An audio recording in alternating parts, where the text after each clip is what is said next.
समनि उनाव दिनैथिं आरो दिनै आरो फिन खेबसे नुजाथि फैबाय नोंथांमोननि सेराव ओमफ्राय आं दङ दायो आदानि दखानाव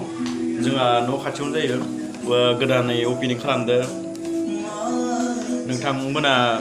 माने आं बे साननैसोआव नोंथांमोननो खिथागासिनो दंमोन ना इन्स्टा आरो फेसबुकआव आं गोबां आपडेट होबाय थादोंमोन आरो ना गोदान दखानाव इन्स्टप अपेनिं जागोन होननानै दायो माने दखाना अपेनिं जाखांबाय दाख्लैल'सो थ' आं फैनो हादिया दिनैसो आं फैबाय मुसलपुरनिफ्राय ओमफ्राय दा आदानावनो सोंनोसै माबोरै बेपारा माबोरै जागासिनो बिजनेसा माबोरै जागासिनो दा बेखौ आदानाव सोंगोन आङो ओमफ्राय जाहाथे नोंथांमोना खाथि खालानिफ्राबो फैनानै जाहाथे आदानि दखानाव लांफैनो हायो आरो ना स' आदाथ' बिक्रिया दासान्दि मारै जागासिनो दङ बर्थमान फाटाफाटि जोंहानि न' खाथियावनो दै आं ओरैनो मुसलपुराव थायो नालाय ओमफ्राय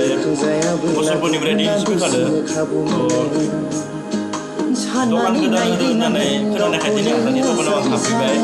ओमफ्राय माने बे मा लाबोदो बेखौ आं मिथिया खिन्थु आं थायो बाहेराव ओमफ्राय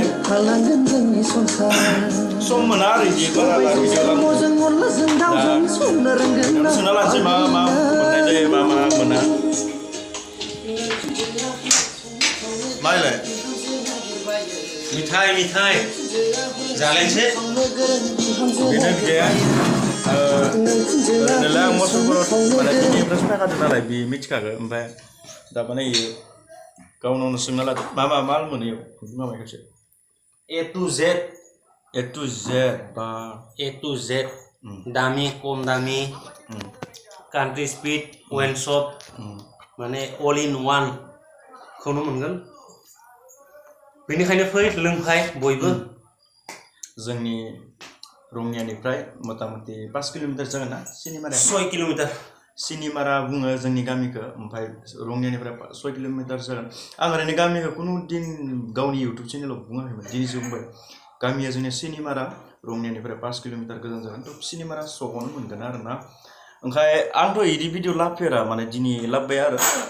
बिदानि अननायाव आंबो बहुत दिन फैयाखै गामियाव मुसलपुरावसो थाबाय थानाय जायो नालाय ओंखायनो फैबाय आरो दिनै बिक्रि बाटाफोरा माबोरै दा बर्थमान बिक्रि बाटाफ्रा दिनै 50सो थांसिगोन नामा 50सो जानांगौ हिसाब खालामबा मिथिगोन मोजां डाउन नङा आप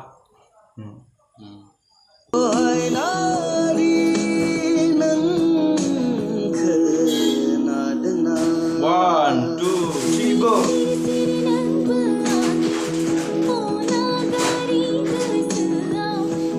गय जानो दे गाइसमोन गय जागासिनो दे गाइसमोन हामामोन ना थ' गाइस हराबो जाबाय आरो ना थांलांसै दाहाय नैया टाइमखौ नुदों नुवाखै नोंथांमोना 8:47 जाबाय थांसै मा खालामनो आरो ना हा